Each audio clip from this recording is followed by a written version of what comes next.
Devon Chess Grand Prix semi-finals. For those who don't know me, my name's Tom Thorpe. I lost in the quarterfinals in this event, and I'll be taking you through the semi-final matches tonight, and then hopefully the finals in a couple of weeks' time, whenever we get those played. Um, excuse me. You can see at the bottom of the screen we've got the 4 matches that we'll be playing. On the left-hand side, we've got the 2 Premier matches, and then we've got the 2 graded sections on the right hand side. So we'll be taking a look at those individually, going through all of them. These are best of 4 matches, 2 9+3 games, and then 2 5+2s. If it's tied after 2 games, 2 all after 4 games, we'll be going on to 2 5+2 games. So I can see a couple of people have started joining us on the stream. Welcome. If you have a Twitch account on here, feel free to chat in the chat room. I'll keep looking over at my other monitor and see, but for the moment we'll be just hanging about a little bit, just checking that you can all hear me and checking everything's okay before we get started. The matches should be getting kicked off at around 7:30, so fingers crossed they all get going underway. In terms of the matches, I think we've got 4 really exciting matches here. Tim Paulding and John Underwood both got through their quarter-final matches. Tim Paulding beating me yesterday 3.5 in a, I don't want to say a one-sided affair, but it was fairly one-sided. John Underwood beating his opponent also 3.5. Apologies, I can't remember who finished in 6th in the end. It might have been Tabby Man, I think, Martin Quinn. My apologies, I can't remember. But I think we've got 4 really cracking matches. Obviously, International Master Jack Rudd is facing off against Tim Paulding. Paul Hampton against John Underwood. I think that's, in my eyes, the sort of the match of the round.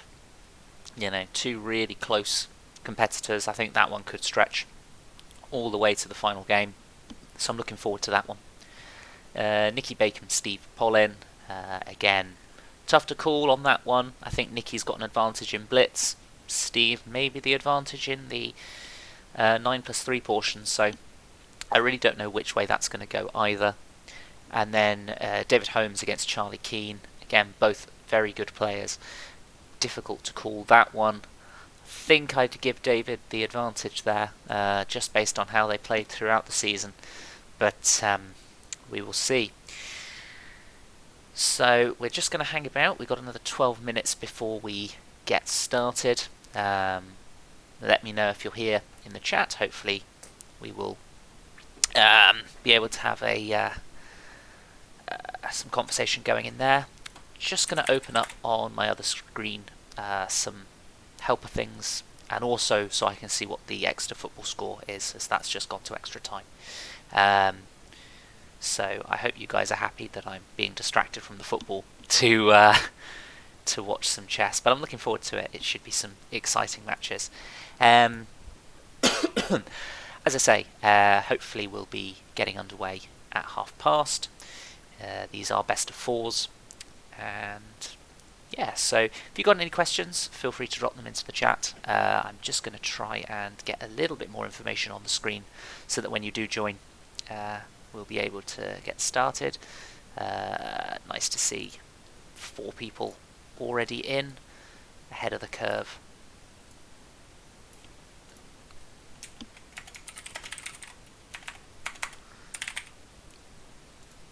So people know who I am.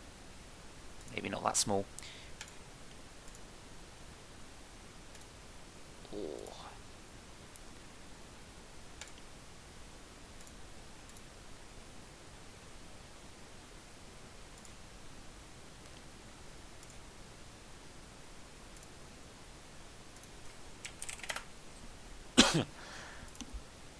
As I say, hopefully you can all see me, and we'll get underway in about 10 minutes or so. I'll just keep an eye and make sure that the players haven't started their matches early.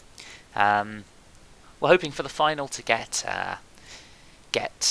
some, let's say, stronger players in to commentate than just me. So we're hoping to make it a sort of big final. So this is almost like a test run, really, to make sure this all works ready for the final. We've got 10 minutes until we're likely to start.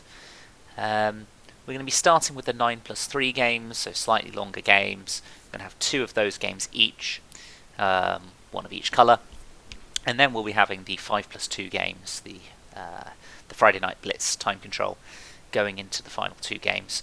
I will try and keep up to date with the scores in each of the matches as we go, keep them at the bottom of the screen, but we'll see how that goes, because there could be quite a lot to do. I'm hoping that after his match is finished, Tim Paulding is going to be joining us on the stream. We gathered that given Jack Rudd plays so quickly, he may actually be on stream pretty quickly to watch the conclusion of the matches, but we will have to see. Good to see quite a few people joining in on the stream, having a watch. We'll be underway in just a little bit, and yeah, looking good.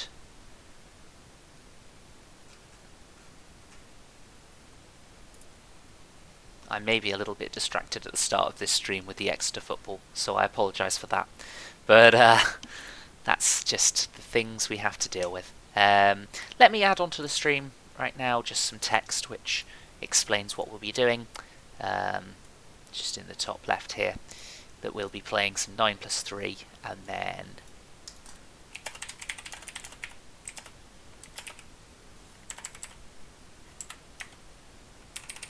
two games of 9+3, 2 games of 3+2, and we'll get that on stream for you in just a second.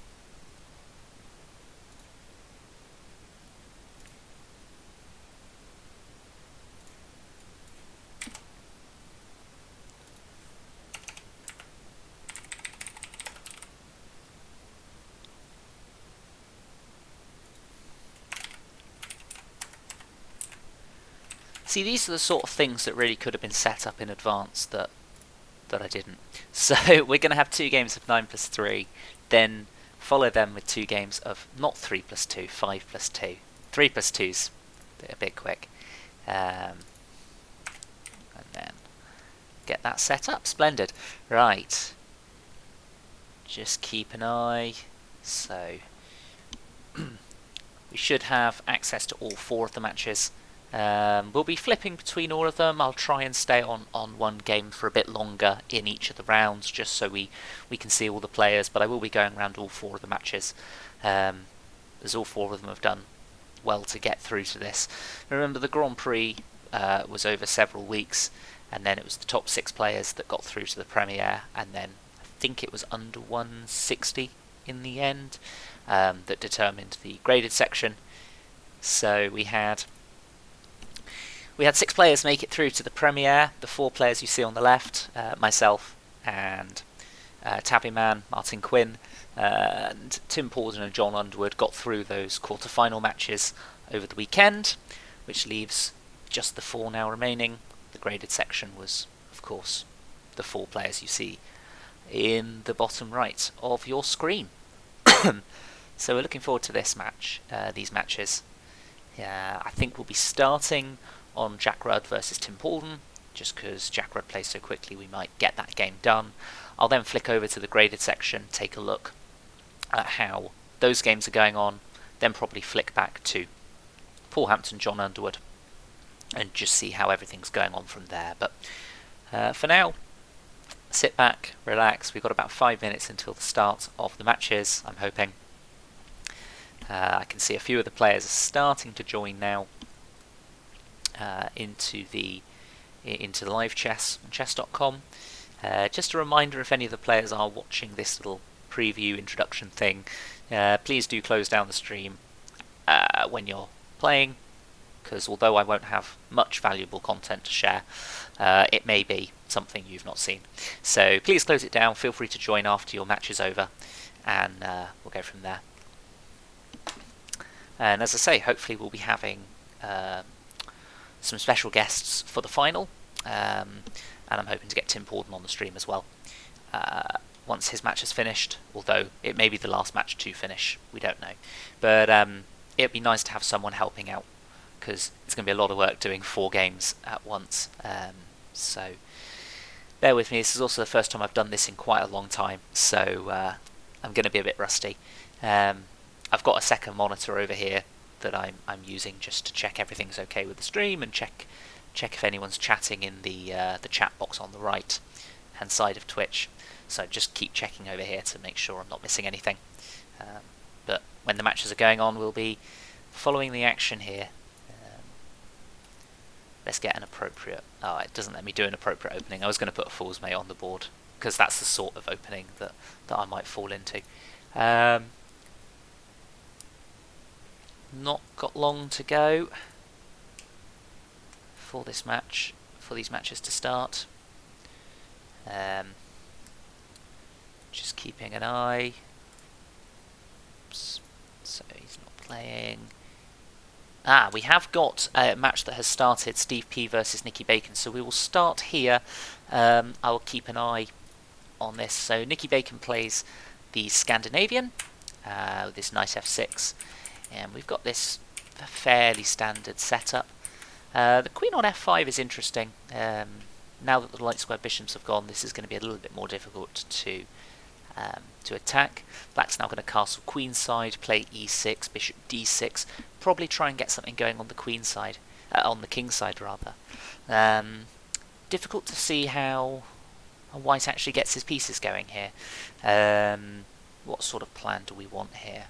Maybe the knight comes to g6, hit the queen, which might be a bit out of place. So this move a3 is looking at stopping knight b4, hitting c2, but it feels a little bit slow to me.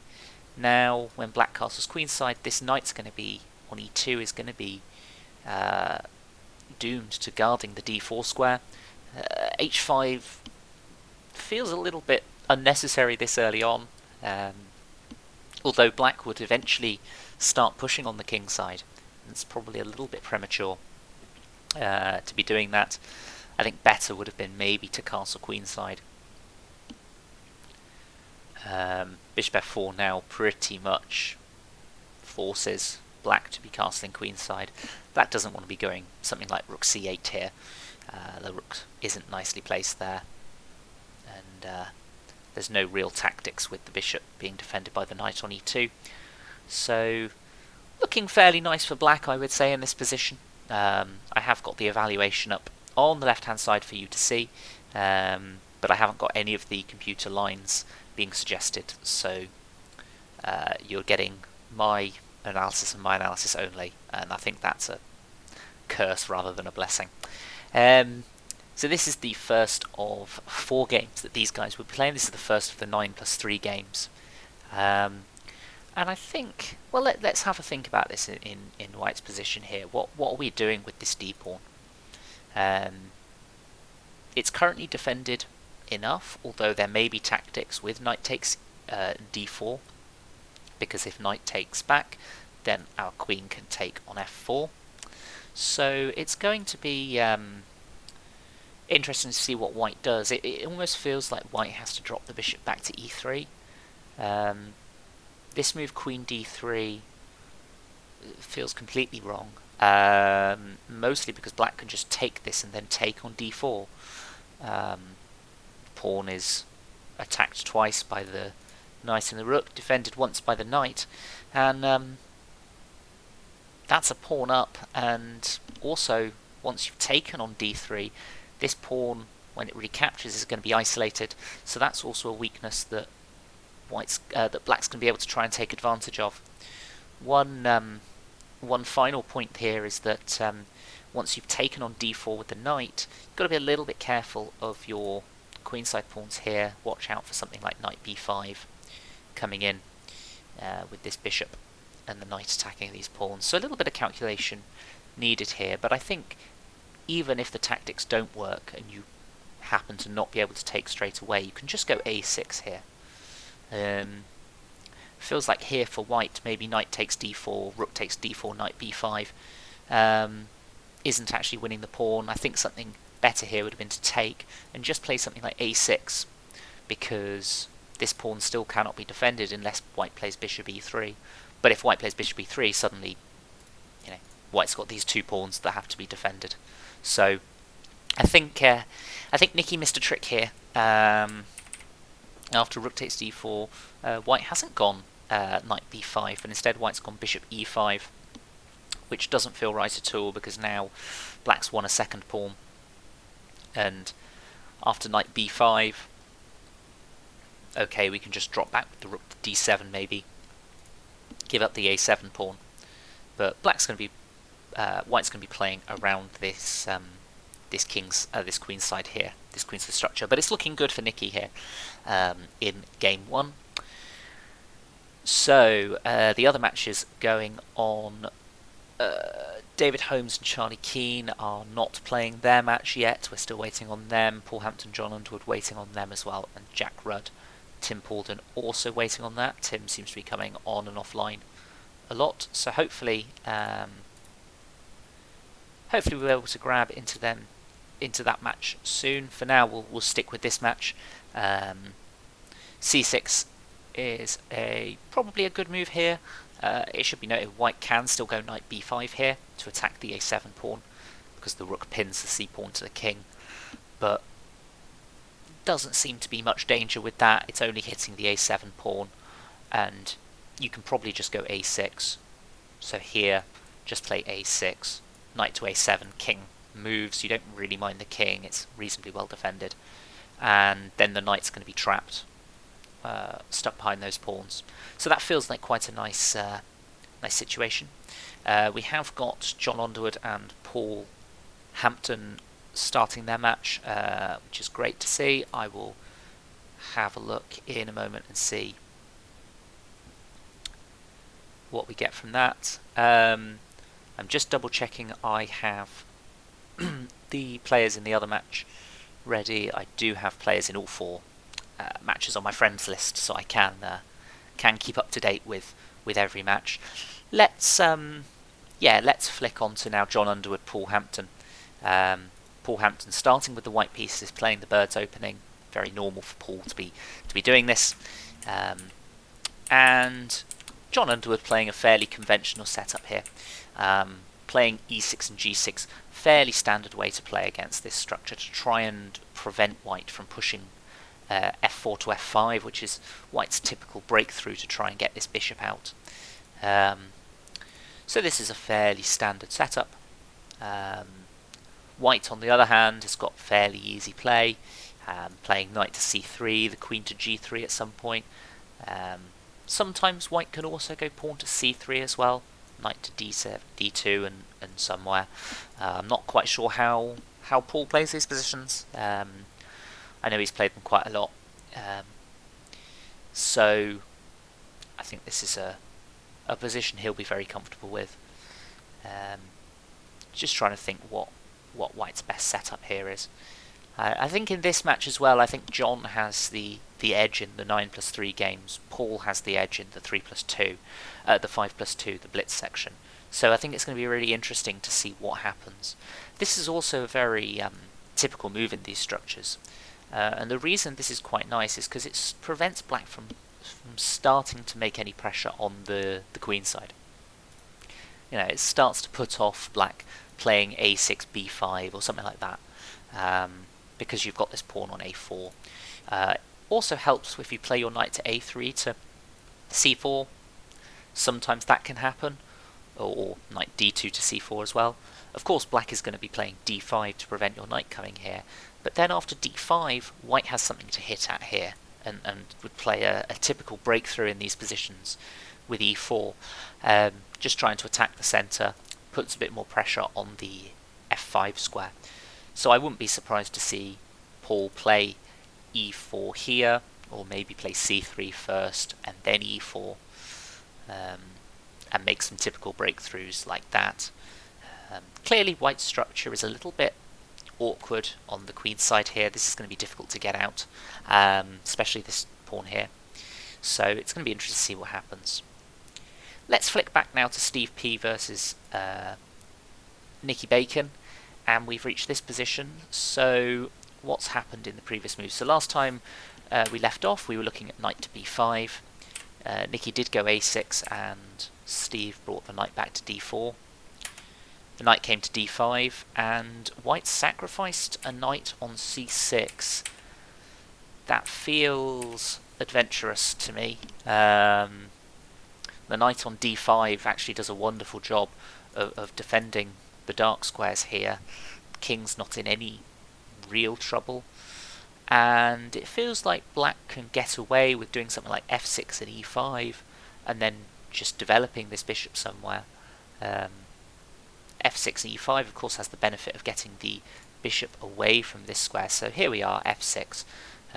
Wherever the bishop drops back, if it drops back this way, e5 is going to hit it. If it drops all the way back, you can even play h5. This looks like a dream position for Nicky Bacon. We're probably going to go 1-0 up, Nicky.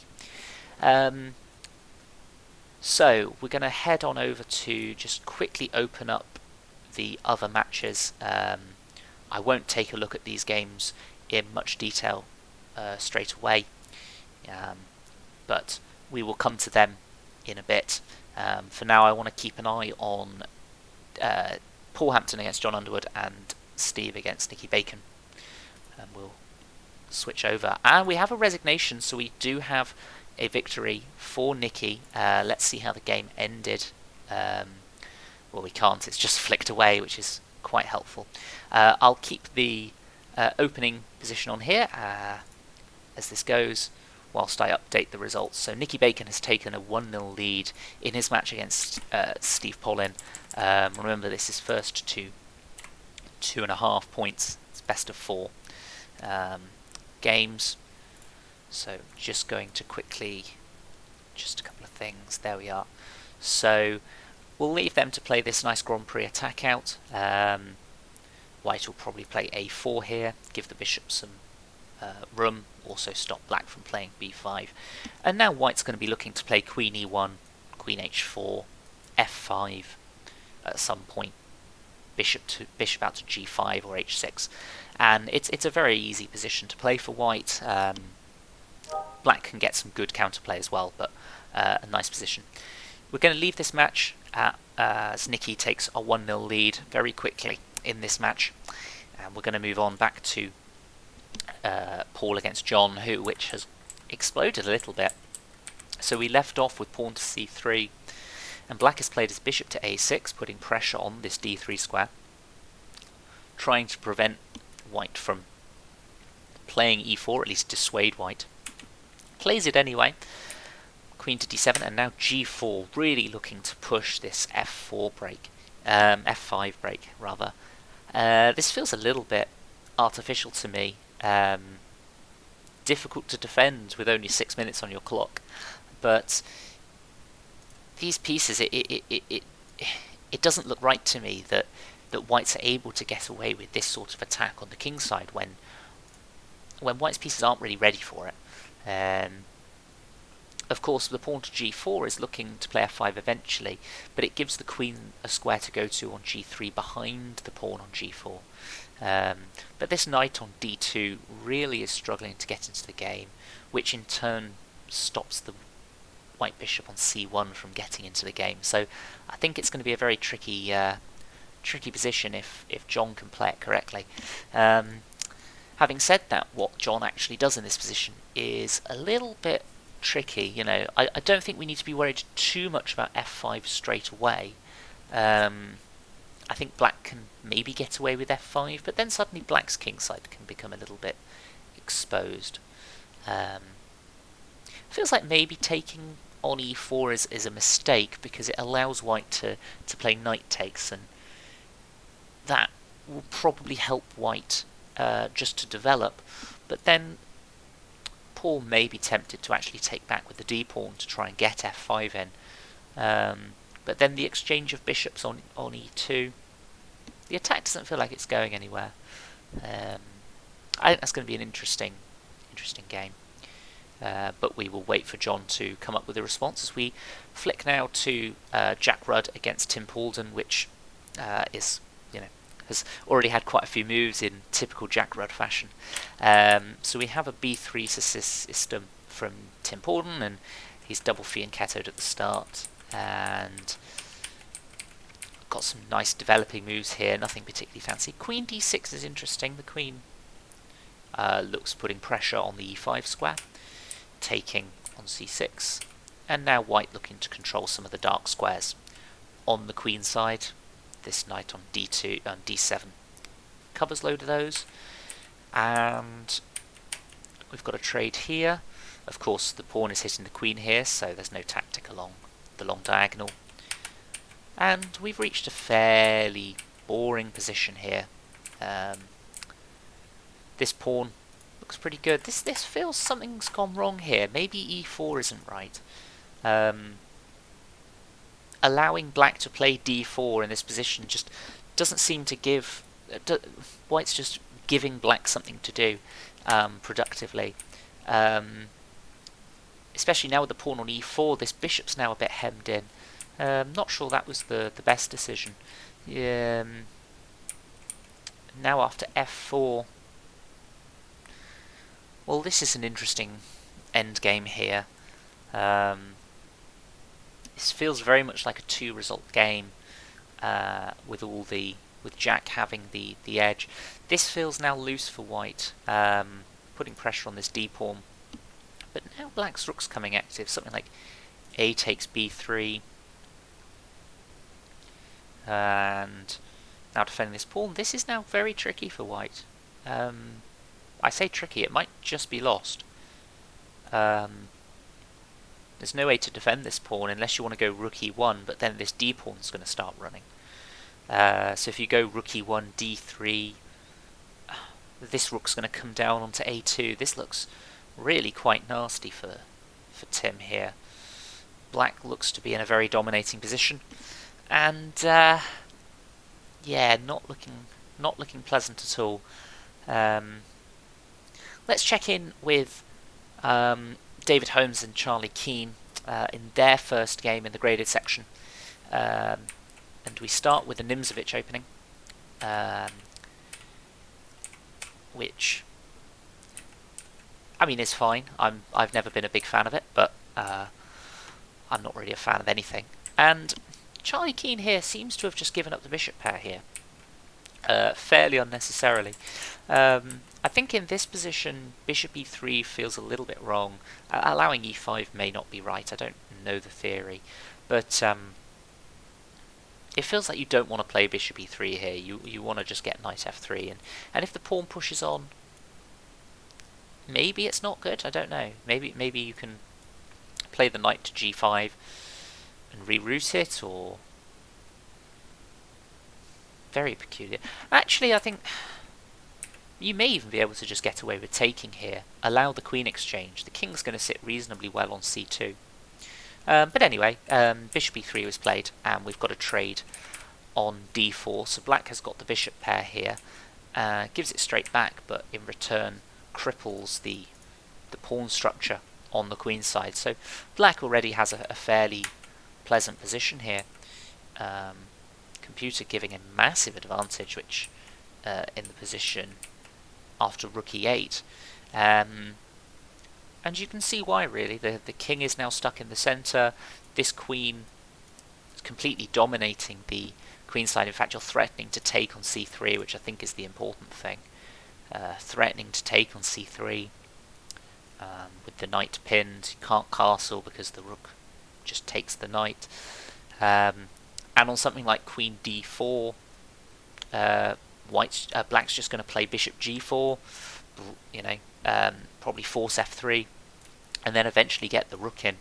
That's looking quite unpleasant for Charlie Keane here as white, and David Holmes might be picking up the win here if he can keep hold of his advantage.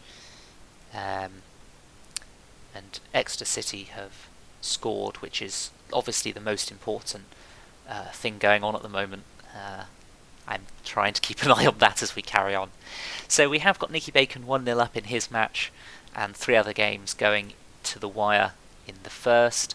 Heading back to Paul Hampton, John Underwood, we left off after g4, and Paul did play f5 to try and stifle white's attack on the king side, and after g takes, e takes. So black's structure very much still intact, but allowing this dangerous pawn on e5. So black decides to put a knight on e6. Generally the best thing to do when you're facing one of these advanced connected pawns is to put a knight in front of it, because knight's a really good blockader, really good stopper of these pawns. White, on the other hand, is continuing with the attack. Black tries to break out in the centre a little bit. Paul keeps it closed. And we have an exchange on g5 and knight to c6. So this is looking fairly double-edged to me. Equal material. White may have some pressure, but White's development is still not very good. At least White can now have the option to play knight f3 and do something with this bishop on c1, although where is it going, because these pawns are on dark squares. This bishop on c1 definitely looking a bit in trouble. It'll probably have to go to d2 to allow the rook on a1 to come into the game. Whereas black is probably going to play something like knight b4 to put pressure on the d3 pawn, allow this gorgeous bishop to reign free along the long diagonal here, put pressure on the king side. I mean, maybe black's even going to try and play a6, bishop c6 and b5. That would be sort of the way I would think about going. This sort of way, you're trying to stifle it, but an endgame's not so great for black. This is the thing, is that actually black's mobility was what gave him an edge here. Because white's got this dangerous pawn on e5 that if he reaches an endgame, it's going to be difficult to do any sort of counterplay. Even if you're a pawn up, it might be difficult to win those endgames. Speaking of endgames, let's jump back to Tim Paulding and Jack Rudd, where we've reached this rook endgame where the d-pawn is still on the board and running home. We'll watch the end of this one and see the conclusion, but it's not looking good for Tim here. There doesn't seem to be any way to stop just the king coming in, winning the rook. This g-pawn far too slow.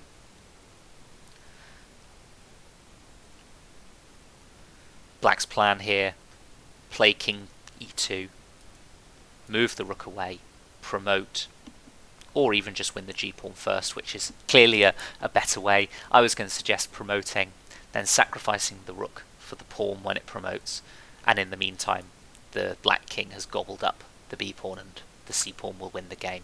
So that's going to be a 1-0 win, 1-0 lead for Jack in this match. I was having a chat to Tim before the match. He was definitely saying that the 9+3 portion was where he thought he'd have to get the points if he was going to stand a chance in this match. With Jack playing so quickly, it's going to be difficult to overcome him in the blitz portion, but this is looking fairly fatal here. King f2, rook d1, king e2, and it's just going to be a queen. So we'll come back to this one, but it does look like Jack Rudd is going to take a 1-0 lead. We'll quickly flick back to this position where it looks to have all gone a bit wrong. And in fact, Jack Rudd has taken that lead in that match, so Tim Paulding is 1-0 down against Jack Rudd, international master. And first to four, this position also looking pretty catastrophic for Charlie. What happened here? Well, we left it when rook e8 happened, and bishop g4, queen takes c3, and it's just come caving in. Now black is a piece up, and pretty comfortable, to be honest. This king in trouble.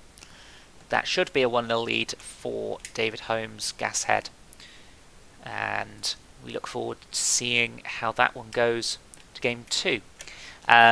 Provided, of course, that game ends with a win to Gashead, but we will leave that one for now. We're going to jump straight back to almost the featured match, if you like. John Underwood, Paul Hampton with the white pieces. And as you can see now, now the queen side is sort of locked up, the light squared bishops have gone. This is going to be a pretty difficult task, going to be an interesting end to the game. Black doesn't want to be trading queens on d5. The 2 pawns on c5 and d5 would be absolutely monstrous. So Black just wanting to keep things steady. The knight on e6 here does a fantastic job of stopping this pawn coming through. But there is in this position looks fairly level, and the computer agrees here. These two bishops are just completely stuck. There's no real prospects for either of them. White, on the other hand, is trying to make something happen on the king side here, trying to make some knight takes g6 tactic work. Black trying to prevent some of those ideas by putting a defense on the 7th rank. And for those wondering, I know we've been neglecting Nicky Bacon, Steve Paulding's second game. Their match started a little bit earlier. I'll jump back to them at the conclusion of this match. Hopefully we'll catch the end of their second game. Nicky Bacon, of course, with a 1-0 lead in that match, as you can see at the bottom of the screen. So White here now looking to play knight takes g6. The pawn on h7 is pinned, so Black's probably just going to play the king back to g8 from where it just came from. And now we might see a repeat of moves. We don't, so White is now going to try and reroute to g5, maybe trade off that pair of knights, which he now has the option to do at some point, because the knight on g5 would be forking both these pieces. But White's decided to go for the caveman approach, really try and pressure John with the times as they are, 1 minute 26 seconds. So this could be a very interesting battle. King f2 is a nice move, trying to get the rook over to h1 to add more firepower to the attack. This pawn adequately defended by the queen and bishop. But of course, White's got to be careful, because now h5 may be difficult to play, because g5 would be played, and then suddenly the g file may become difficult. So White's made the decision to play knight to g5, and John has traded the bishop, which didn't really have many prospects. And now it's a question of, can Black counter this pressure? This knight on e6 is good, but as I was about to say, he needs it really for the defense of the king side. This e-pawn can't go anywhere at the moment. It's only like a nice piece, but of course can't really do anything at the moment. It can't push because suddenly it becomes weak. This bishop can't really enter the attack, so White is playing almost a piece down in the attack, but the h-file being wide open, it's going to be very difficult for Black to do anything. There's no pawn breaks, because this queen side is so locked up. It's going to be difficult for Black to do anything, to create any active play. Black almost just has to sit here and wait and see if White can come up with anything interesting to do, which I don't think there is anything. We could just see a repeat of moves here. Maybe that's just me wanting to take a draw. White seemingly realising there's not much going on the king side, so now trying to switch to maybe do something on the e-file. Nothing's come of it. The knight has returned to its fantastic square on e6. I think we're going to be heading to a draw in game 1 here, which I think is going to be favouring Paul Hampton, who, as I've said a few times, I think has the edge in the Blitz portion. Not going to be a big edge, but it's something at least, judging by his 7 out of 7 performance in the last Friday night Blitz of the season in the Grand Prix. Excuse me, John Underwood there agreeing a draw, so we have got a draw in that game. We will flick straight to quickly see how Gashead against Charlie Keane is going, and actually, well, this has turned into a little bit of a grind. Definitely winning for Black, clearly a knight up, but did look like White's king was in trouble there. Slightly surprised that we've reached an endgame, to be honest. Charlie's done well here to survive up until this point. Be interested to see how that finishes. We'll quickly jump over to Nicky Bacon, Steve Paulding's game as well. This is their second game. They've obviously played a fair bit. I'm just going to let that run for a little bit. Remember, Nicky, who is because the white pieces in this game is 1-0 up, as you can see on the screen on the left hand side and also at the bottom of your screen. And I'm just going to update Hampton against John Underwood. There we are. They are half and half. So we'll take a look at this game. We'll stay with it, I think. I'm keeping an eye on the other game that's going on between David Holmes and Charlie Keane.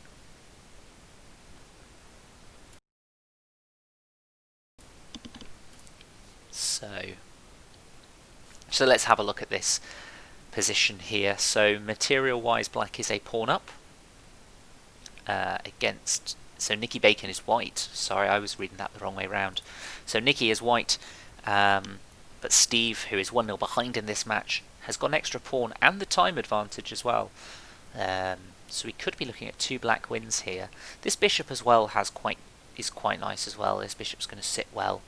Bishop on e6 is going to control some squares. This rook can't now penetrate too far. He decides to play bishop g4, but I was going to say this knight to e5, suddenly this bishop's got to move again. Now maybe rook d7. Maybe black's got enough counterplay taking this, but it seems to be giving white a little bit here. Judging by the engine's flip, it wasn't enough, but rook f8 on the other hand was a bit too timid. Now this pawn's dropping. This could be tricky. King f6, where's this knight? King f6 is impossible because of knight d7. I was trying to think of a way of moving this knight. As it is, these have been traded. Now this b pawn may be going. This bishop on a4 hasn't got much potential. You can't trap it with b3 straight away. Maybe black goes b4 here. Pins the knight first. Now pawn to b4. So now this bishop is really stuck. And was there a tactic there? I may have missed something. So we've reached this endgame. Black is a pawn up. This pawn is quite dangerous, however. Now the question is, can white use this pawn to advantage? Black is only a pawn up. Knight to b5, nice move. Looking to play knight to a7 and queen, but oh, and this has pinned the knight. No, you could have taken on b5 with check and then drop back. Missed that it was check, so the game continues here. But now this pawn is dropping, and okay, the king side may be a little bit exposed, but just push on with g5. I think black's going to get the job done here. Did miss taking the knight for free with check, made much of a difference in this game. Black 2 pawns up should be able to get the job done. Bishop very good as well in this sort of position. The knight may be able to cope with the king side, but with play on the other side of the board as well, this bishop's just going to be a monster. Black king doing a fantastic job. This is looking like a victory for Steve, and we look like we're going to be going 1-1 into the oh, apologies, it did look like I just lagged out a little bit there, so apologies if you had some issues with the stream there. But I was just saying that it does look like black has done it, and we have got a win for Gashead here. For David Holmes, he has taken a 1-0 lead. He's been able to convert this. We'll flick straight back to Steve Paulding, but that game has also ended. So the 2 graded games have ended in both black wins. So I will put on the Jack Rudd Tim Paulding game for you to have a quick look at whilst I update the scores. So we have now got Nicky Bacon and Steve Paulding tied at 1-1 after the Mellow Monday time control of 9+3. So that game could be going to some tiebreakers. We're looking forward to seeing the 5+2 portion here. A bit more fast-paced action. Going to be a bit more difficult to cover them. As you can see, I'm not able to cover all the games. You can, of course, go onto chess.com if you've got these players added as friends. You will be able to see each of the games and be able to see what I'm seeing on the screen here, just without the arrows. You'll be able to flick to all 4 of the games. The third set of games don't look like they've started in the graded section, so we'll we'll hold fire and we'll keep an eye on Jack Rudd, Tim Paulding, where the first thing to note is the times. 8 minutes for Jack Rudd, with 23 minutes in to... No, 23 moves into the game, rather. And Jack's used a minute. Tim nearly used 8 minutes of his clock. We had a modern defence here with this e5, this so-called Avaback. Does look like Gashead maybe having some connectivity issues. They've just restarted their game now, which is excellent. Does look like Nicky Bacon and Steve Paulding are taking a short break in between, so that's good. We'll come back to that match as and when that starts, but we'll keep an eye on Jack Rudd's position here. So white is a pawn up, which is Jack Rudd, and I think that's most of this position. These knights look really awkward. Neither of them can move. They're both stuck defending each other. Of course, if this knight on h6 moves, this pawn becomes weak. Bishop e7 forces, bishop e6 forces rook e7 rather.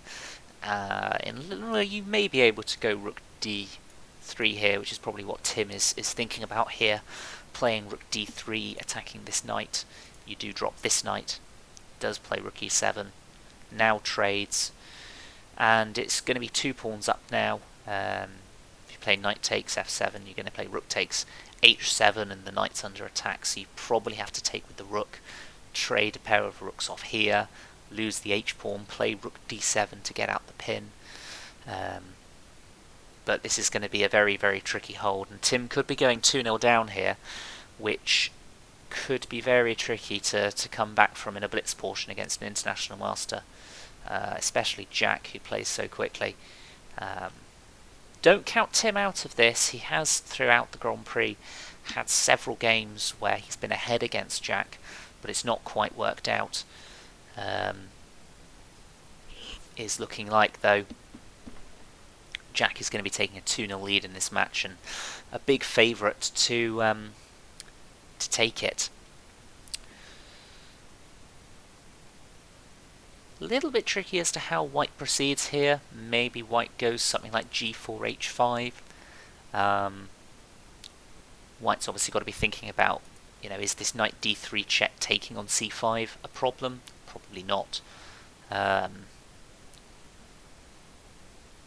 But white is dropping a pawn here, but this h-pawn and e-pawn combination should be enough to create enough counterplay. He'll still be a pawn up, of course. Being 2 pawns up in this position, you've got the luxury of being able to drop one and be able to make progress elsewhere. So, looking tricky to me. Now, what's white's plan here? I think the idea is to play g5, now play h5, and then actually get this pawn home a bit quicker. So play h5, and then after g takes h5, play king h7. Might be an idea. White's playing a different way here. I think knight g3. I think this e-pawn may be important. Maybe not. Maybe you can just get away with playing knight f4 and knight takes g6, and just running on through on the king's side.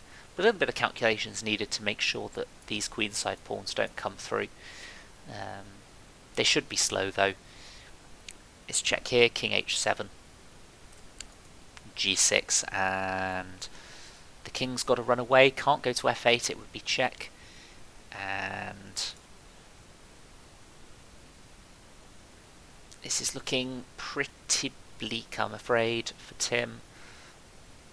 There's no real way to do anything. White's going to queen. Just going to play e5. Kick the knight away, and that's going to be 2-0 by the looks of it. Looking like 2-0 to Jack. We'll just watch the time expire. Nope, not quite. And resignation there, of course. Black's going to take on f6. White's going to queen.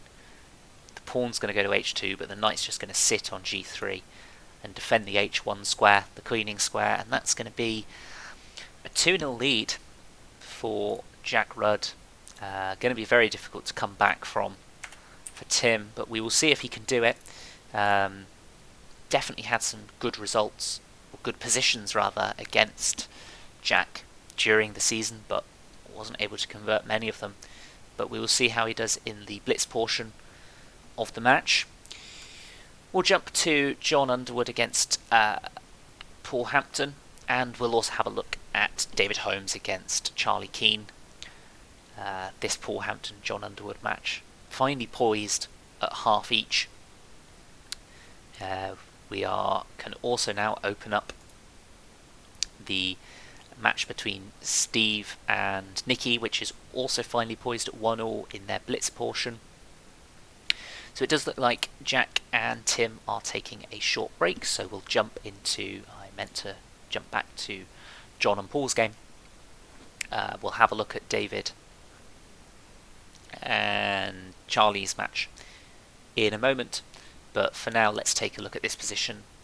So John Underwood with the white pieces, playing an English, or a transposed English. Of course, these two, both playing for Seaton, will know each other very well, know each other's games very well. So we reach a position here which is, I don't want to say boring, that's the wrong word, but it's very closed. Black's got a few troubles to think about here with this pawn on e4, which of course is giving Black a lot of space, but how is he going to keep hold of it? I think in this position you probably play something like Rook e8 here, so that when White takes on d5 you recapture with the knight, or even the queen, to be honest, and you're not dropping the pawn. But it feels a little bit passive, so of course you can just take on c4, and of course you're defending the pawn with the knight on f6. Rook f d8 also does that, allowing you to take with the queen on d5 and recapture with the rook, which does look like that's what we're going to see. There may be, I'm not sure there's much of an argument of not taking straight away. Okay, he's decided to play a move that doesn't recapture straight away, which is fine. I was thinking maybe you can also go b6 here to stop rook c5, protect the b pawn, but rook a c8 of course also helps. Although saying that, White can just take on c8. Black probably recaptures the rook, and then White is a pawn up, but this pawn you're not going to be able to keep hold of. This bishop on f1, whilst it's good at attacking this pawn, this knight on f6 this knight on f6 and these pawns pretty much dominate it. So it might be a little bit tricky to get through. The extra pawn probably doesn't mean too much. Just going to pop up the match here between Jack and Tim Paulding. They're going to be playing their third game in this series, and I will leave open David Holmes and Charlie Keane for just a couple of moments. I'll be back in about a minute to see the next games conclude. So I'll be back in just a couple of seconds.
Okay, and we are back. So we've currently got, as things stand, Jack Rudd 2-0 up on Tim Paulding, long way back for Tim there. They're in their third game now, the first of their 5+2 games.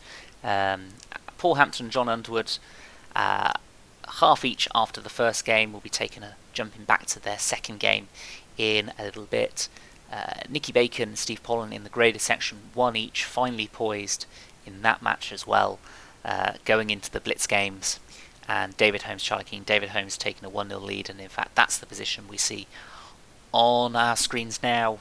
David Holmes with the white pieces with a 1-0 lead.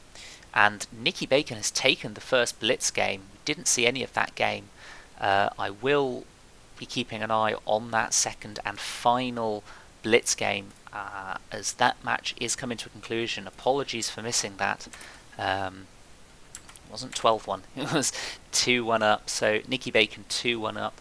Steve Paulding needs to win this game to force it to tie breaks.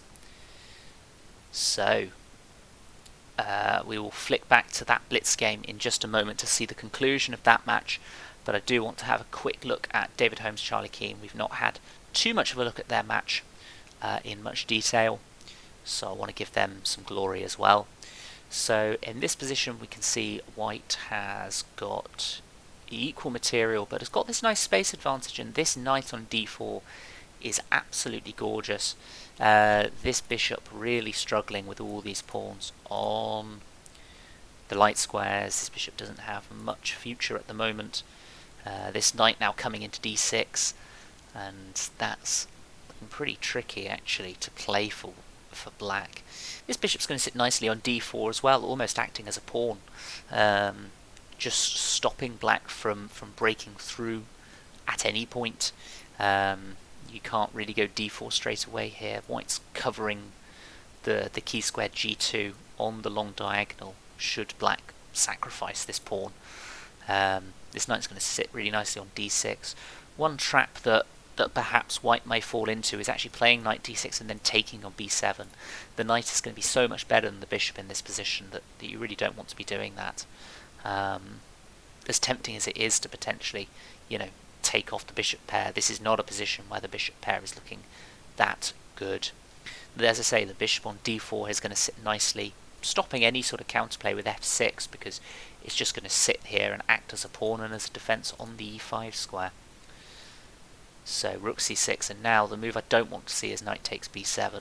I'd like to see something like bishop d4, and then White can play this position very slowly, even on the king's side. Just play something like rook f3, rook h3 if you want to go full caveman. Black's a bit distracted on the queen's side.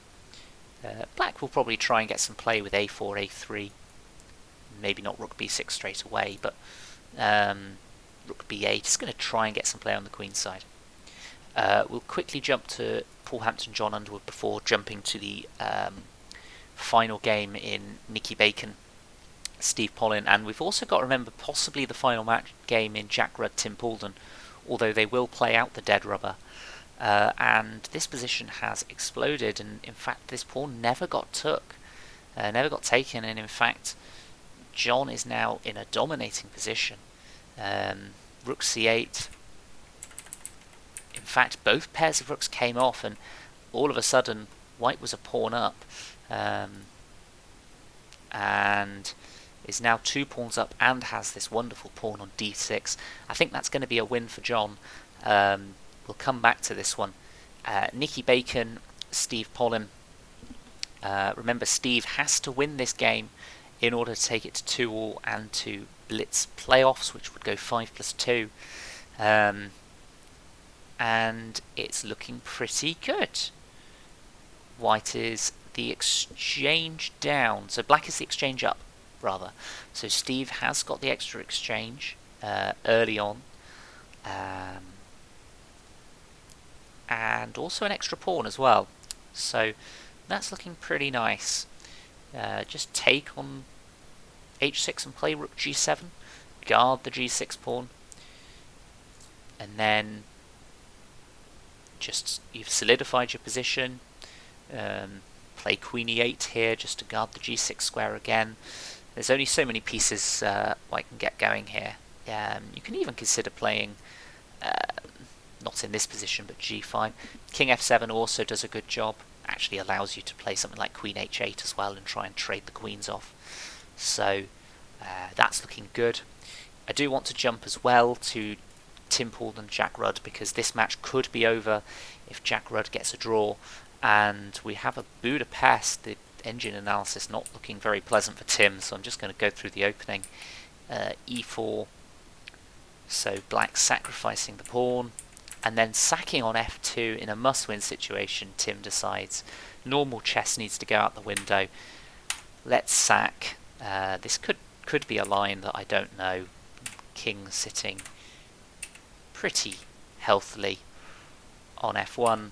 Pieces are developed, and now with the queen back on d8, that's not gone very well, unfortunately. Jack has been able to stave off the initial pressure of the sacrifice, and white has just got an extra piece. Black in all sorts of trouble here. Material down. We could be seeing our first match over, as we see John Underwood does defeat Paul Hampton, and Nicky Bacon has stolen the match against Steve Paulding. Oh no, Queen e6 and Knight g5, ouch. Nasty pin. Of course this knight cannot be taken because it's check. Oh, that's unfortunate. That is unfortunate. Ah, that's such a shame. But Nicky is going to progress now to the final. He has beaten Steve Paulding 3-1. Very close match in the end, actually. That fourth game really could have, and I don't want to say should have because it's Blitz, but really could have gone to Steve, and at 2-2 anything could have happened in Blitz. As it happens, Nicky has taken 3-1. He will be in the final. Congratulations to him. Commiserations to Steve. That's a painful way to finish the match after fighting back twice from behind to get into winning positions. Not quite getting the job done. We will leave that match now. We will jump back to Jack Rudd, Tim Paulding, to keep an eye on what's going on there. Of course, Jack 2-0 up, Tim needing to win this game and is a piece down, time down. That's looking very, very tricky to be able to win this position, and that is a timeout, unfortunately. Tough position in the end, but of course that is that. So Tim Paulding is out. Jack Rudd has defeated him 3-0. There will be potentially the final dead rubber. It does look like they're going to play the dead rubber as well, which is excellent. So we'll let them play. That does mean I've got to commentate a bit longer, but we'll leave them to that, just because we've got 2 matches still ongoing that are live. If you're just joining us, welcome. This is the Devon Chess Grand Prix, the Spring Grand Prix, the semi-finals, the 2 in the Premier section, 2 in the graded section, and we've had Jack Rudd defeat Tim Paulding 3-0 tonight. They're playing their 4th game, the dead rubber, and Nicky Bacon beating Steve Paulding, a dramatic end to their game. But we do still have 2 matches ongoing that are finally poised. Got David Holmes and Charlie Keane, 1-0 to David Holmes at the moment, who has got the white pieces in this second game. And we've also got Paul Hampton against John Underwood, who have just entered their 3rd game, the Blitz games. And that's leading John. Be nice if I could talk. It's been a while. John Underwood winning the second game to take that 1.5-half, going into the Blitz games, where I think Paul Hampton will have an advantage. So I think that match could be very, very interesting. Now here, there is the potential for a draw by repetition. Will white take this? Probably shouldn't, being a piece up, but does look like might be. Does take the draw. Slightly surprised by this decision. does look like White should be able to consolidate here. Is a piece and a pawn up. Charlie Keen's not going to be disappointed with a draw from that position, I don't think. But a draw has been agreed. I think White could have been more adventurous, maybe pushing this g-pawn.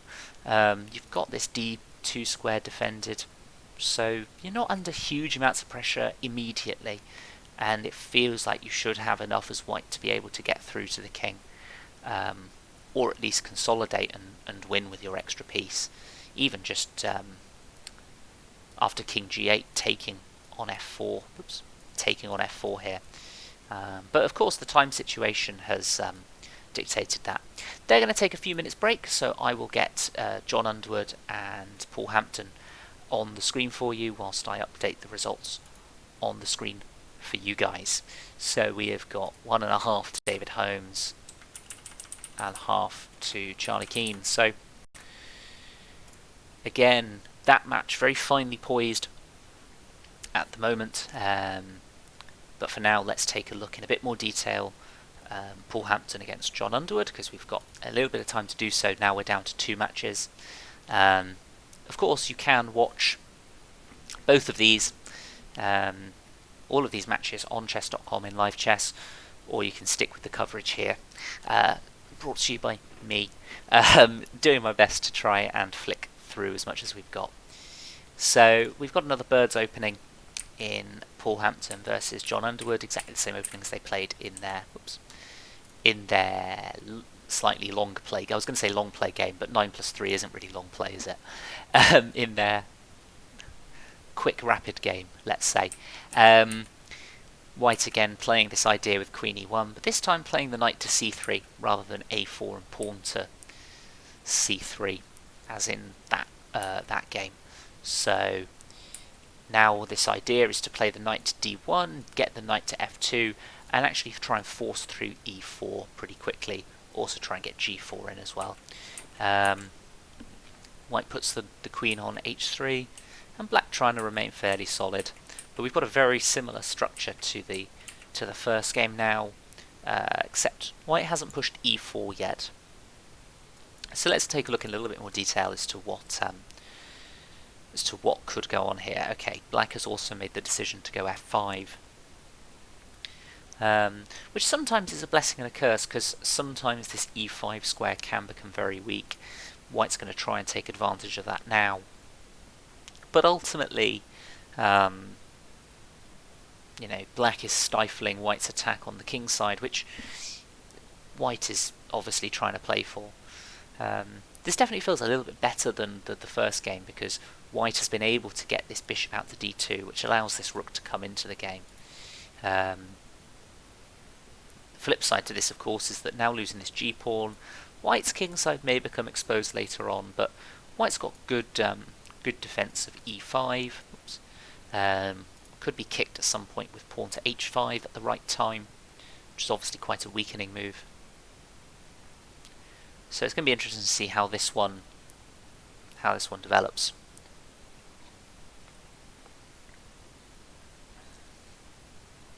Hopefully we see a game 4 here. Of course, if John Underwood takes this game, wins this game, he will have won the match. He will have reached the magic 2.5. The same with David Holmes against Charlie Keen. If David Holmes wins his third game, he will become victorious. As I say, they're taking a short break, so this is the only active game in an active match going on.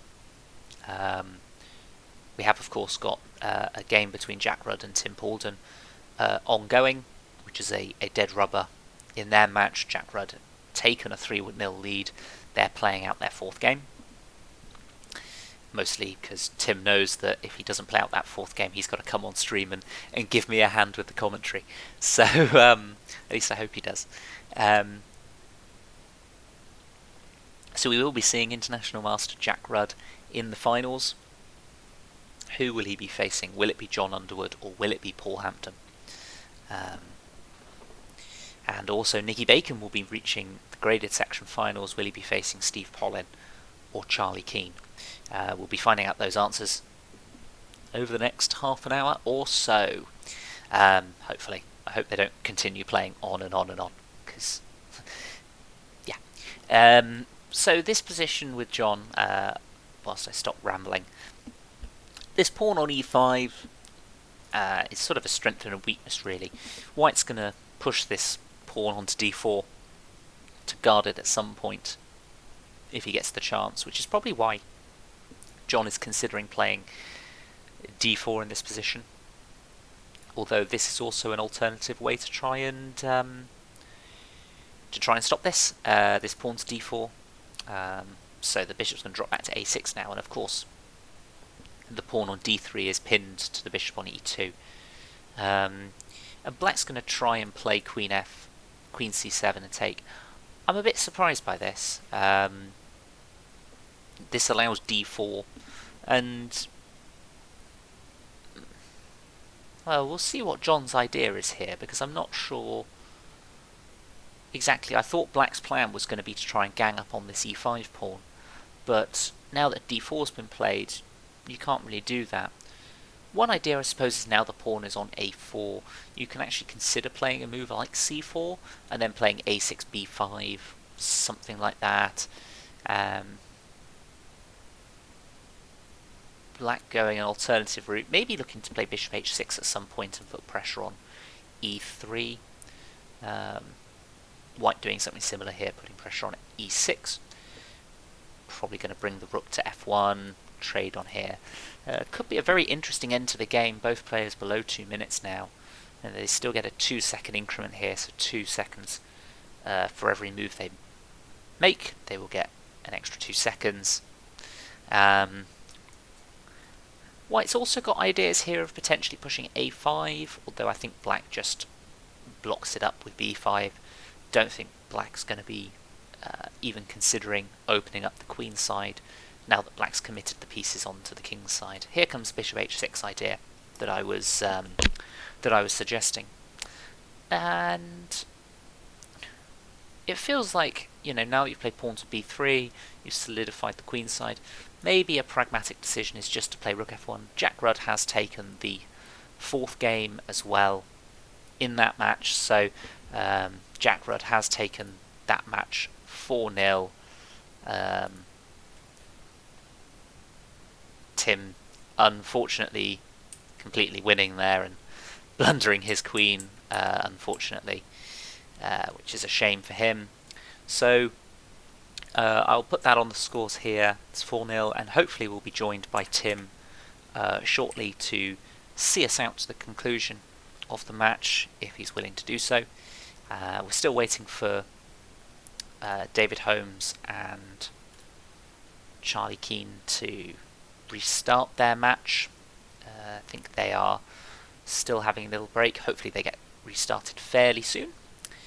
But for now we'll stick with Paul Hampton, John Underwood. So now that the centre has been resolved, this is looking fairly dry. I would say white's got maybe a very slight edge here because this pawn is on a light square, but it's difficult to see how white does anything about that. Black now looking to get some pressure. So for example, if white goes rook f2 here, is that bishop endgame good for white? Because black is going to need to keep defense of these. I think it's worth having a look at for white. I don't think white's got anything else productive to do. The king's going to sit nicely on e7 probably. Black actually deciding to go for a slightly more active approach of trying to get the kingside pawns going. But yeah, going to be interesting to see how this goes. Maybe black's going to play something like h5 and sit the king on g6. But in the meantime, white's going to probably move his, if he feels like his bishop's enough to defend the king side, white king's going to come over to the queen side. As usual, white is taking a different approach to what I'm suggesting. Maybe he's looking to go h4, remove one of the pawns, then run the king over to the queen side. I think this is probably a reasonable idea. In fact, that pawn is dropping. That's quite an important feature actually. That pawn on g5 is dropping. So We could be seeing a level of the match here. Remember, John Underwood, who's playing black in this position, is 1.5 up, so a win here for white will take it to a deciding fourth game, and if that's a draw, we will go to some more tie breaks. We have seen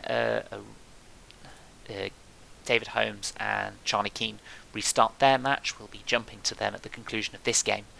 But for now, looking tricky. Definitely a 2-result game here. Paul Hampton, the only one that can really win this, but can he win this 3v2? It's going to be very, very tricky to. My gut instinct is that Keith Arkle would win it, but how white actually makes use of this when this bishop is covering here. Okay, this is the way you've got to look to do it. Block out that bishop, push the c-pawn, but it's same coloured bishops. This probably is winning actually. Play something like king f4 and then d5. Very difficult to defend as black actually. Play d5 here, maybe. I'm trying to work out whether d5 is a viable move, or whether the black king's just going to sit on e7 and you're never going to be able to move it. I think that's probably the case actually.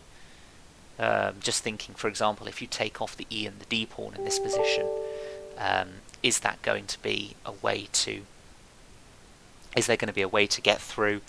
The answer is possibly no. The king's just going to sit here and wait, and this bishop has got enough room to just move about.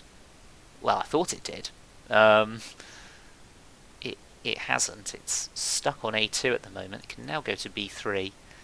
Now that the king has moved its way over, we could be here for a while. And we might have a guest on the stream in just a moment, so that's exciting. I will just get rid of some space there. So the d5 push has been made. Now this king's just going to sit on e7, and black's going to shuffle the bishop around. Does look like this is going to be a draw, and John Underwood is going to keep a 1-point advantage. Very deceiving endgame. I find it annoying that type of position is actually drawn rather than winning. I couldn't see a way for Paul to make progress there without just trading off the 2 pawns. But you know, for white to have made all that progress on the king's side, and to then do that, and there is the draw, and hopefully we will have Tim Paulding on stream now. Good evening, Tim. Can you hear me? I can indeed, Tom. How are you doing? Yeah, good, thank you. I enjoyed watching the massacre that was Jack Rudd versus Tim Paulding. Yeah, and I know how you felt in the quarterfinal. Yeah, for those that don't know, I did lose 3.5 to Tim in our match in the quarterfinals, which I did mention at the start of the stream. But yeah, no, Jack played. I mean, he's always virtually unstoppable. Plays instantly, plays excellent moves, and I tried to mix it at times. Yeah, the last game was kind of funny at the end. It's just a shame that I thought I had a draw.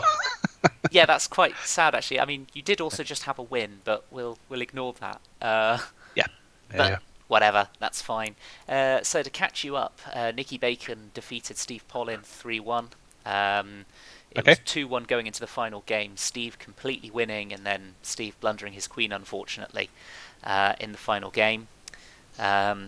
John and Paul are currently 2-1 to John going into the final Blitz game, which I will share my screen with you so you can actually see what's going on. So otherwise that's going to be fun commentating. So the other match is currently 1.5 to Gashead over Charlie Keane, which is the board you can see on your screen now. So yeah, I got that. Yeah, excellent. So I'll let you have a little chat on that whilst I sort out the actual stream. Or what's going to happen is my Skype is going to crash and we're going to lose Tim. We'll try and get him on right away. It's always good when the technology doesn't work.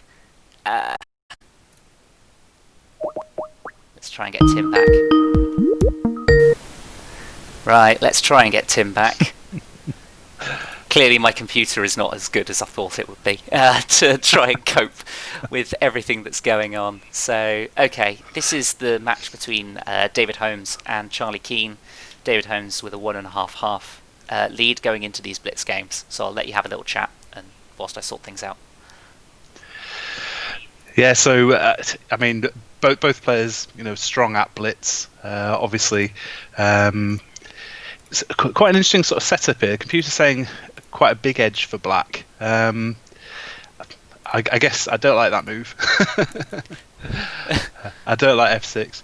I'm trying. I don't play these sort of structures myself, but I mean, as was shown in my game against Jack, it's obviously always a mixture of like your board position and the time on the clock. Yeah. And in this, I guess Black is reeling up to play d5 at the appropriate moment, and White's going to be doubling on the d file. Yeah. Kind of in response to that. I don't like. The advantage of the way that Black's played on the king side is that White's bishop is now crippled, but it's all going to be a case of can Black reactivate his bishop in exchange. Of course. So you can get these sort of setups quite a lot in the London, as White's bishop sort of ends up on g3. And, and sort of can almost get stuck on over there sometimes. It's like sort of a blessing and a curse that you get that bishop out early. It's sort of aggressive, and then it sort of just gets stuck over there, and you can't do anything with it when Black sort of plays this setup. But I'm assuming Black's going to try and get a d5 in at some point. Yeah. Maybe even here, to be honest. Yeah. So I mean, is White just going to double up? I mean, that would be my. Yeah, it feels like Black really could have just gone d5 straight away before White had the chance to go rook d2, rook d1, and try and almost prevent this. I think there's also the other issue in this position. This knight on b3 really doesn't have any good squares. This queen's dominating it. The pawn on e5 covers the d4 square. It's really difficult for actually White to coordinate the minor pieces here. Yeah, exactly. There's d5. Yeah. Yeah, very tricky position. I think this is looking good for Charlie Keane. And remember, if Charlie Keane wins this game, we go to a game 4 decider where they're 1.5 each. So it's absolutely massive. Just going to flick over to John Underwood against Paul Hampton, because this game is in their 4th game already. And we've had John playing his usual English. We had this in the long play game as well. Paul playing a Dutch, which should be to no one's surprise. And very similar setup. I think f3 is a slight deviation from the first match. This bishop now coming out towards the queen side. And we've reached this position. The f-file now opened. The rooks defended. I mean... it's it says a lot when you can have all those pieces back and the computer evaluation is 0.25. So I find that quite funny, really, that Black's pieces seem to do nothing. This is the problem with the Dutch. The queen side gets so stuck, but you can get away with it because there's no real attack going on.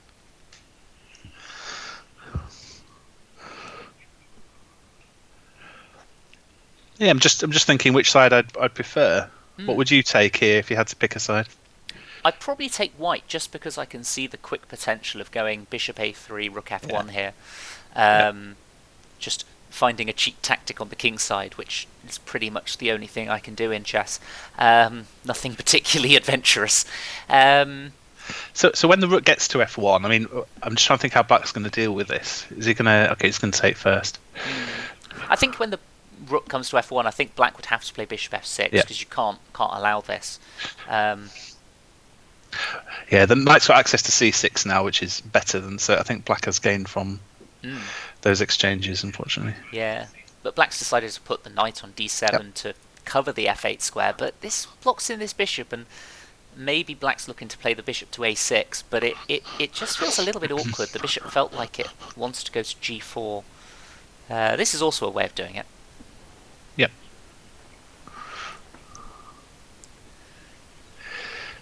Now Black may be looking at this sort of square, playing some sort of bishop b6 and looking along here. I'm trying to work out whether there's a way to try and get some counterplay on these pawns and try and use this space advantage in the centre. Yep.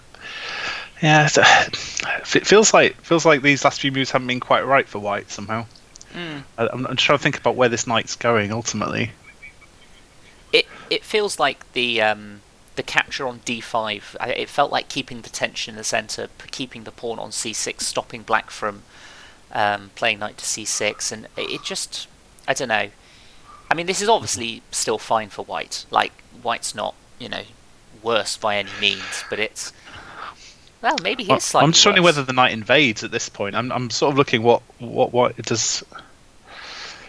Can White just play knight b5 straight away, with the idea of trying to stick it on d6 or trying to invade somehow? Potentially. It seems a bit awkward. Yeah. I don't think anything's happening down the f-file anymore. No, nothing's happening down the f-file, but something may be happening on the king side for black here. Something like bishop h3, knight g4, and I mean maybe it's getting a little bit scary. I like this bishop d6 move. Just sit the bishop on e5. Also looking at the king side defense as well. Feels like quite a nicely placed piece there. Also looking at the dark squares so that knight b5 can come in.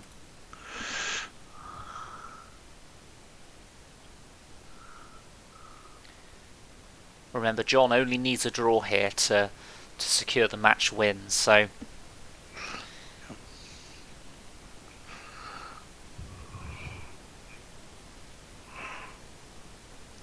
Yeah, it's interesting, isn't it? Because it looks like black could do something on the king side, but of course the knight's pinned against f8 at the moment, so there's a bit of a standoff. Like the only way to make progress is this, and this looks dubious.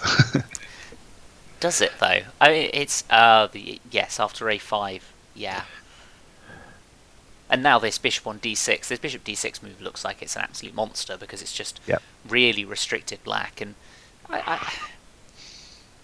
it's still a little bit scary for White. Like you've got to be a little bit careful, but it's difficult to know how to proceed as black. Like, do you just take and play knight g4 here and take on e5?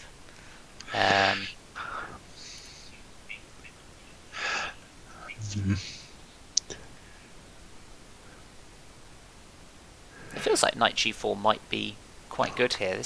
I mean, d5's hanging that specific line, isn't it? So yeah, okay. You have to be careful. Yeah. So, okay, bishop e6 might be quite a good idea, because now knight g4 is looking a bit scary, right? Because hitting h2, trying to win a pawn on e5. Yeah, this is good now, isn't it? Because there's nothing on f8. The bishop's moved away. So mate's starting on h2. This could be a dramatic turnaround. What could also be a big turnaround is Gashead against Charlie Keane, which has reached a scramble with 6 seconds to 1. And there's mate in 1. There's mate in 1. There is mate in 1, and that is a win for David Holmes. He's taken that match 2.5. We'll jump straight back to John Underwood, Paul Hampton, but we'll be seeing Nicky Bacon against David Holmes in the final of the graded section. Excellent. Well done, David. Pretty clean match that, actually. The draw in game 2 was perpetual in a position that very much felt like David could have pressed a bit more, but clearly good match play to just take the draw, take it to Blitz with a 1-point lead, and win it in 3.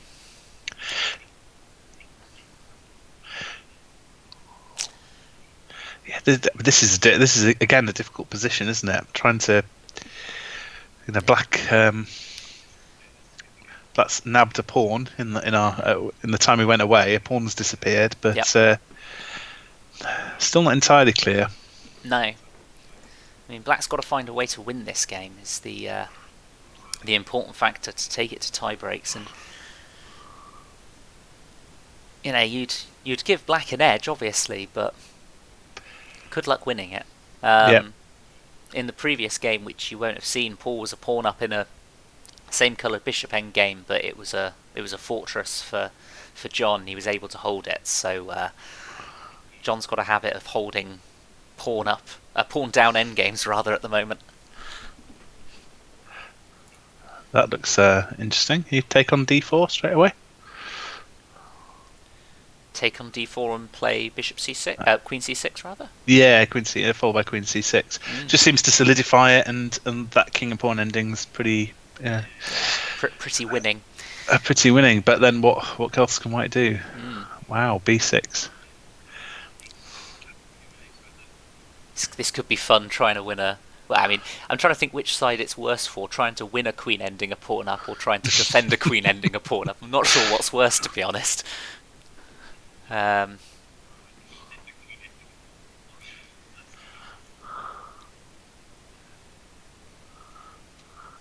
I mean, both players are very good at playing good moves quickly, which of course is why they finished, so high up the table. Yeah, well, I was mentioning... It's incredible. I was mentioning Paul Hampton getting 7 out of 7 in the final Grand Prix to steal second place ahead of you and John. Was a remarkable performance. I was saying before the match, I think Paul had the edge going in the Blitz, and John had the edge in the long play. So if we see a 2-2 score, I wouldn't be surprised. It's looking good for black, this though. Starting to invade. It is, but only 12 seconds. It's got so when white's got double the time. That looks a bit dodgy. Yeah, dropping the second pawn could make life a lot easier. Because of course you can play a lot of checks to gain time in these things. So I mean, you get getting 2 seconds extra. They're doing the fourth game on this, so 2 seconds extra per move. Though he has just dropped the other pawn here, which I mean, this should be winning. Hang on, is there a perpetual here? There's a perpetual, because after King G8, Queen E8, you either have to drop back to F8 and then you lose the E pawn, or you.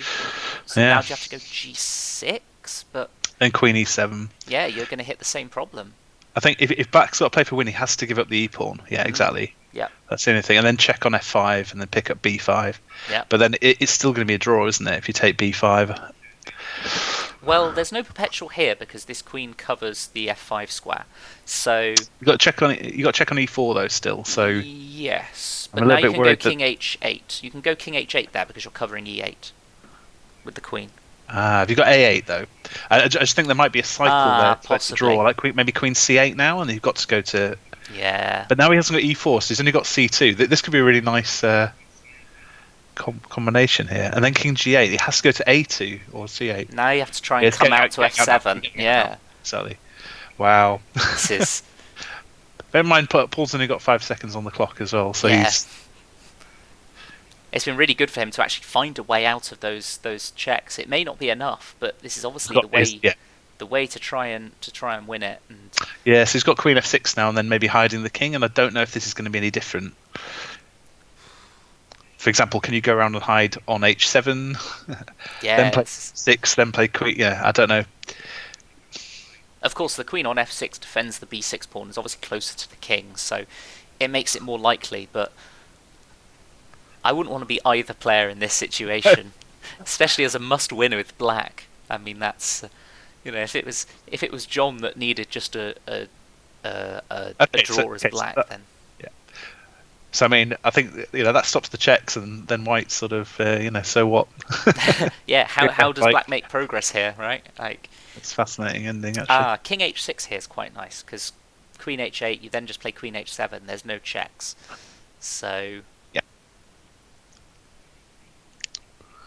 Can you run the pawn now? Because there's you need to keep defending H5, don't you? Yeah. So that's why I think you need to go King H6.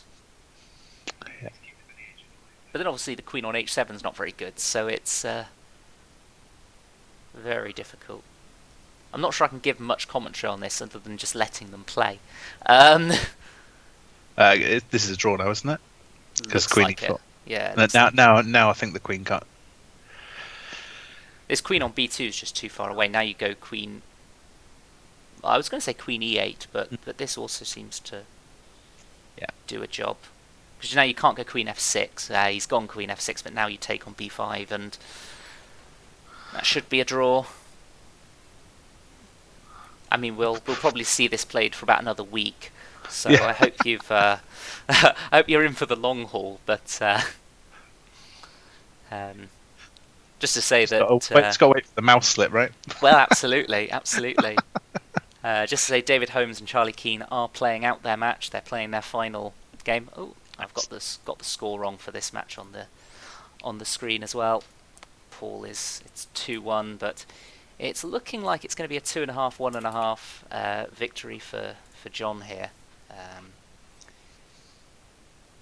Been a very entertaining match, this one. Definitely the closest of the matches. Which I think we probably expected going in. He finished second and third in the Grand Prix, and both play for the same club, both very strong players.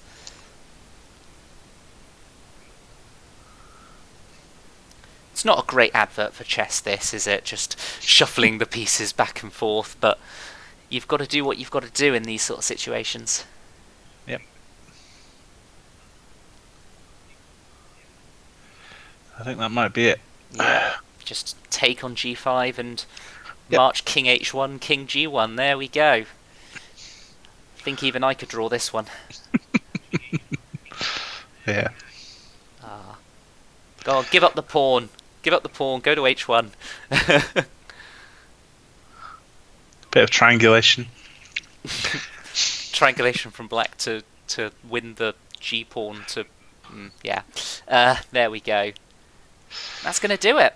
That's going to do it. So we're going to see Jack Rudd against John Underwood in the final. First versus third in the Grand Prix. So second place in the Grand Prix has been taken down. And I said that the Blitz portion was going to be Paul's advantage, but it was 2 draws in the Blitz portion. So the 3 draws and 1 win between these two players, which in quick chess is... that number of draws is crazy. Yeah. Excellent. So we've got 2.5 and 1.5. Well, I was sort of hoping we'd have some tie breaks to go over, Tim, but instead what we've got is a dead rubber between David Holmes and Charlie Keane to let's go. It's finish in style then. To take us through to the end. Was this Scandinavian? This was a Nimzovich. And then Nimzovich with Scandinavian. Yeah, so David's played a couple of this now. Yep. And then with Bishop G4, which is slightly different to what happened in Game 1. And I think this is a main line. I don't really know this because it doesn't really get played that often. But a fairly standard sort of position. And this is not so standard with the king just sitting on E3.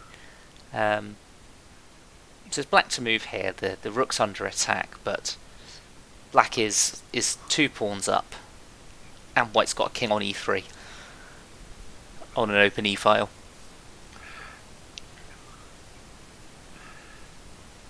Yeah, there's just a lot of tactics in the air now, aren't there? I mean, it's about just playing F5 next move and F5 move. I'm worried about all these discoveries. Yep. Yeah, the king's got a skedaddle, but I mean, even just the 2 pawns up will be difficult to overcome.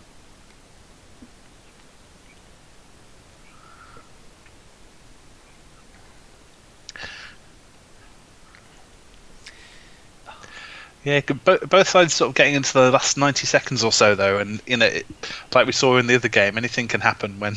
Oh yeah, anything can happen. Yeah. I mean, just look at our match in the quarterfinals, Tim, where I think it's fair to say that I lost it in the time scrambles at the end. Maybe I'm trying to big myself up too much because the score line was a bit painful, but. Well, I think that's it, isn't it? When it's blitz, when there's so little time, there's some positions where the position is almost completely irrelevant, and if you're used to playing long play chess, it takes a while to get used to that. I mean, you mentioned our match, in the 4th game, if anyone goes and looks up that game, it's just absolutely absurd how much material you are up. Don't look at it, please. No, but there's an extra way you can win a blitz game, isn't there, over a standard game, and Yeah, as we see an exchange being won here for black on top of the 2 pawns. Yeah, I think it's